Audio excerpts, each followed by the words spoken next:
Hello everyone, thanks for tuning in to today's video. We're going to have a look at the weather for the 10 to 14 days for today's video. Day 10 will take us to the 20th of November, and we'll be able to extend out beyond that with the extended GFS and ECM ensembles, maybe running around a couple of weeks. We'll have a look at CFSB2 at the end of the video for the next 4 weeks, and that gets us into the early part of December. I shall get on back for you in a moment, just to say that the first video releasing was our 6 AM upload. And we've released European Outlook as well, so please check out those two videos if you'd like to do that. Like, share, subscribe on the vids, and we thank you so very much, everybody, for doing that. We have hit 14,700 subscribers, by the way. 14.7k was reached last night, so thank you so much, everybody, for getting us this far. We are now pushing on to 14.8k, so we're getting ever closer to 15,000 subscribers. Could we do this before year's end? It'd be exciting, wouldn't it, if we could? I don't know, it's going to be very close to one thing, but thank you so much, everybody, for subscribing, and make sure you take friends and family to sub as well. Thank you so much, everyone. Right, beginning in the tropical Atlantic then, so we have got Tropical Storm Nicole here over Florida. Now, this did make landfall as a Category 1 hurricane, has now gone down to a tropical storm, losing its energy over land, of course. So, Nicole is giving maximum sustained winds currently of 60 miles per hour with a minimum central pressure of 984 millibars. Clicking on Nicole, we can see this is going to move northwards as a tropical storm. It's going to move northwards through Florida, heading up to Georgia by tomorrow, and then on to South Carolina as we get through to the end of tomorrow, but to the end of Friday. Probably will then die a death somewhere around here and become an area of low pressure. Of course, still getting very strong winds and plenty of wet weather too. Central temperature has updated and is currently sitting at 10 degrees, 10.0. That's provisional to yesterday, to the 9th of November. That is 3.5 degrees above average, so an exceptionally mild, if not warm, start to November. That's probably going to rise even further over the next few days, but then should start to come down a little bit next week. These are the GFS upper air temperature and precipitation ensembles in the next couple of weeks. We're looking at Birmingham today. So the red line is the 30-year upper air temperature average for Birmingham. You see we're starting off very significantly above average with those upper air temperatures. At the moment, they're very mild, if not warm. By the time we get through to the middle of next week, however, we have returned back close to average, maybe even a little bit cooler than average by the latter stages of next week. And then just hovering close to the 30-year average right way into the final week of November. Precipitation-wise, going to be quite a bit of dry weather over the next few days with this warm-up. But we are going to see that weather turns more unsettled from the beginning of next week onwards. Plenty of rainfall spikes then, taking us through the second half of the month. So the idea is still there that after this warm few days, it will be turning cooler and wetter into the second half of November. And I'm so sorry, everyone. Temperature anomalies from the 18th of November. Going to be above average in most areas, a very mild period coming up again. And precipitation anomalies from the 10th to the 18th of November. Drier than average for England and Wales, maybe going a little bit wetter than average further northwest. I expect these to start trending wetter in the coming days. Latest wind from that from earthnorthschool.net shows that we're drawing in an exceptionally mild, long fetched southwest wind. If we drag this up a little bit, you can see that the air is originating from south of the Azores. There's the Azores just there. The air is originating somewhere south of that, so it really is a very, very, very long fetch and really mild southwesterly that we're drawing in today. Right, so let's go through the chart data then. This is how the UK Met Euro run is looking for midnight on Sunday. High pressure to the east, low pressure to the west, and upper coming still those very mild to warm southerly winds. Early next week sees low pressure deepening in the Atlantic and moving into the UK and Ireland, bringing bouts of rain as the high pressure begins to push up towards Scandinavia. So as we go into the middle of next week, we find high pressure taking over across Scandinavia. That starts to pull much colder air out of Russia into the far north and northeast of Europe. We're still in this area of low pressure with further bouts of rain coming up against that high over Scandinavia. It all looks rather poised, that, doesn't it, between the low pressure in the Atlantic, wants to keep the mild west-southwesterly winds going, and the high pressure over Scandinavia, but wants to push that cold air from northern and northeastern Europe westwards into western Europe. There will be weather fronts that are becoming quite slow moving as well, potentially by the middle of next week, bringing plenty of wet weather. So where we go beyond that, we've got to wait and see. We're going to keep an eye on the Scandi High, I think. Icon looks like that again on Sunday with high pressure east, low pressure to west, and we're pulling up those very mild, if not warm, southerly winds. Early next week, we'll see low pressure developing off the Atlantic, bringing bouts of rain into western Europe as a high pressure remains or becomes situated over Scandinavia. A proper Scandinavian high getting going by the middle of next week at 1,030 millibars. Same time, low pressure brings further bouts of rain into the UK and into Ireland. Now, we're almost pulling in an easterly wind there by next Thursday. It's midnight next Thursday. We're almost bringing an easterly wind into the country. We are getting wind into the east across northern and eastern parts of Scotland. But up to the end of the Icon run, which again gets us to Thursday, 17th of November, we're still under the areas of low pressure.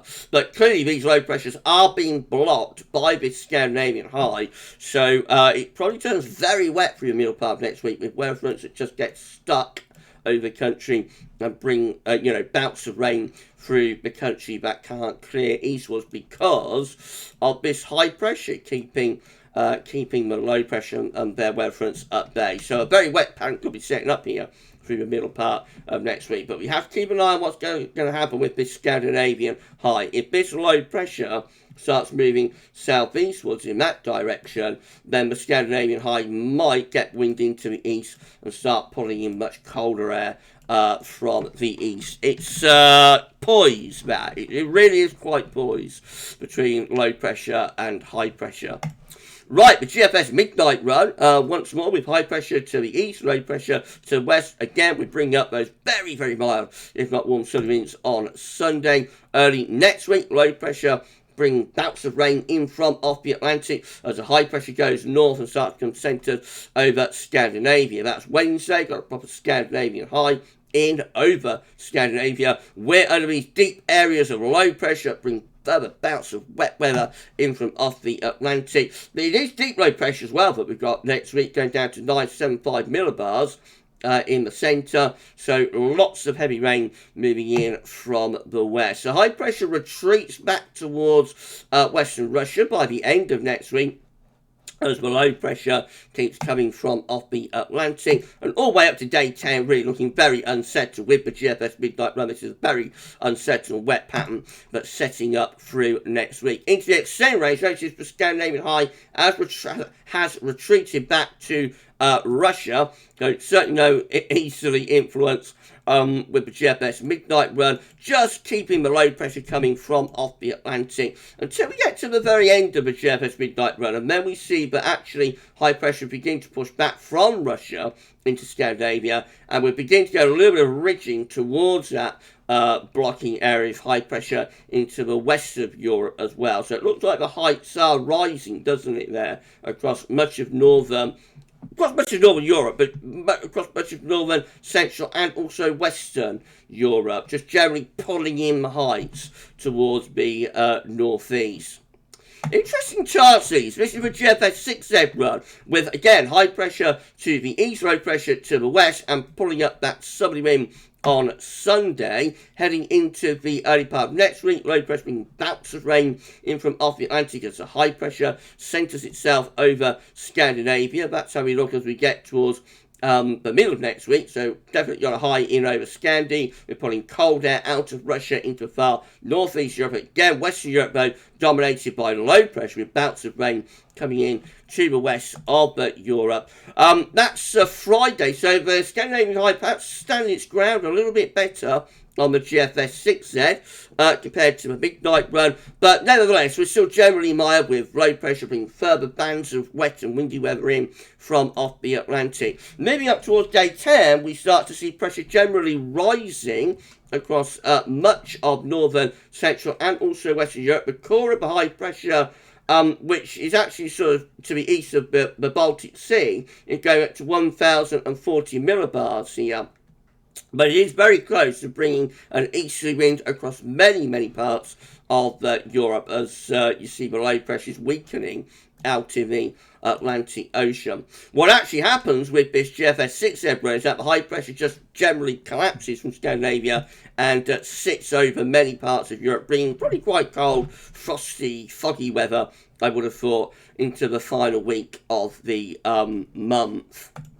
GM. It's a giant video, by the way, and it's quite interesting, this one, I think. Perhaps the most interesting that we've had for a little while. If you enjoy this video, then please like, share, subscribe. Thank you so much, everyone, for doing that. And why not drop a comment and let us know what you think about this and all of our videos. We need to put on 95 subscribers to get to 14.8k. Please give us a sub and get us ever closer to 15,000 subscribers. Thank you so much, everyone, for doing that. GM, again, on Sunday with high pressure east, low pressure west, pulling up those really mild, if not warm, sunny winds. Only next week, we bring deep low pressure in from off the Atlantic with bouts of rain as the high pressure goes up towards Scandinavia. Middle next week, battle goes on between low pressure in the Atlantic, high pressure over Scandinavia.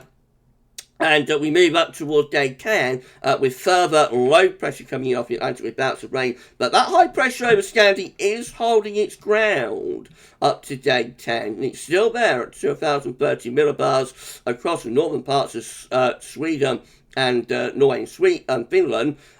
So again, you know, if this low pressure starts going in that direction, if we lower the heights around here and pull the Azores high over there, then the high pressure east narrow Scandinavia start getting the wind into the east. And then finally the ECM looks like that, with high pressure to the east, low pressure to the west, bring up that very mild to warm southerly wind on Sunday. And low pressure with bouts of heavy rain into the open next week as the high pressure heads itself up towards Scandinavia. Middle of next week, see deep low pressure bringing heavy rain in from the Atlantic. Coming against that high pressure in Scandinavia, the weather front slow down and become stuck across the country. So expect a lot of wet weather through the middle part of next week. As we get to day 10, that's how we're looking. So the high pressure is still standing its ground over Scandinavia. Low pressure beginning to show signs of running out of steam a little bit, and the heights trying to pull up towards the northeast. The upper air temperature show that there is a puddle of cold air that's sitting across the far east and northeast of Europe. Could that start heading our way if the wind gets into the east? This is a precipitation forecast based on that ECM run from Toretto.com. At the moment, what wet weather there is will be mostly in the far west and northwest. Many areas are actually looking dry through the next few days, but the open of next week will see the first bands of rain advancing in from off the Atlantic.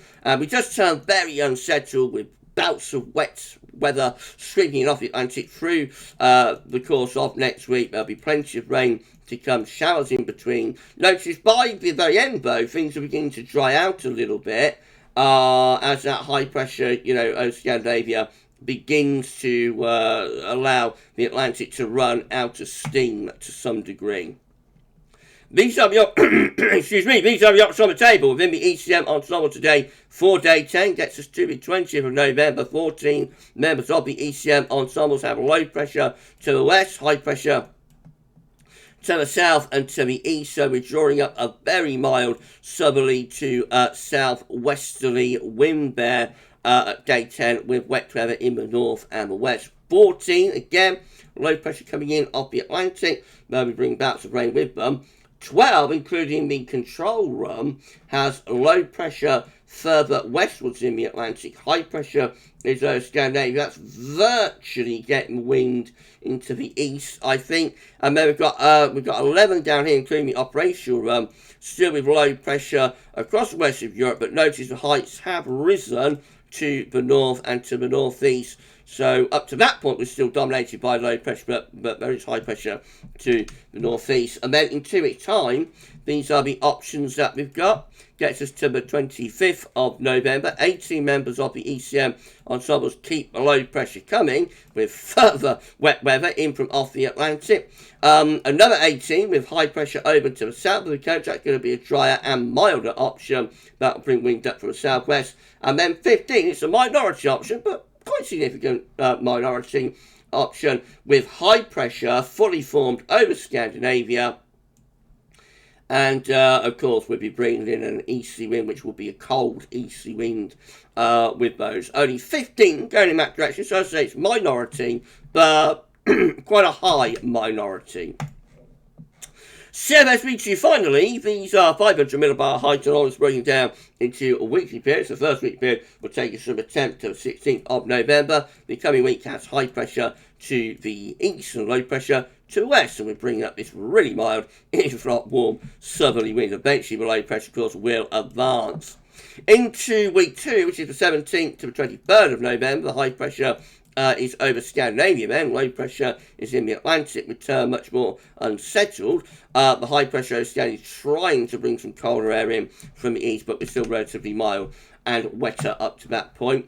Now, week 3 is interesting. It's the 24th to the 30th of November. High pressure takes over from Scandinavia and heads up towards Greenland as low pressure gets pushed out into the Atlantic. That would almost certainly have a wind in from the east and will probably be a lot colder, I would have thought, there through the final week of November. Maybe even bring some snow showers into parts of the country.